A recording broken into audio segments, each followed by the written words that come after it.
የፈጣሪ ኃይል የሌለበት የተረሳ እና ሲኦልና ገነት አድርገን የኛን አጥረን የተቀመጥን መሆናችን ድብቅ አጥፊዎች ያደረገን ይመስለኛል። አሁን እዚህ መምጣቱ በተወሰነ መልኩ እንደ ወንጀል ነው የሚታሰብብኝ።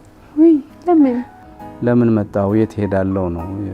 ፍልስፍናም በብዛት መልስ ያላገኘለት ሳይንስም መልስም አይሰጠን ነገር ምክንያቱም የምናስብ ስለሆነ ጉዝ ትሆናላችሁ የሚለው ብቻ በቂ አይደለም። መንፈስም ስላለን ያንን መንፈስ የት ይሄዳል የሚለው እንጠይቃለን። አንዳንድ እንደው ምግባሮቻችን ብዙ ሰዎች ሲያስተውሉ ከአንድ እምነት ወይም ገዢ ወይም አስተዳዳሪ ካለው ኃይል አይጠበቅም ይላሉ። በየትኛው መንገድ ጋር ነው የተሳሳት ነው ብላ አምናለሁ። ተቀደሰች ናት እላለሁ እኔም እንዳንቺው ግን ቅድስናዋን እንዴት ታስከብራለች የሚለው ፈተና ነው። 8ኛው ሺህ እንዳልሽው የምጽአት ቀንን ማሰቡ ይከብደኛል። እኔ መቼ እንደሚሆን አላውቀውምና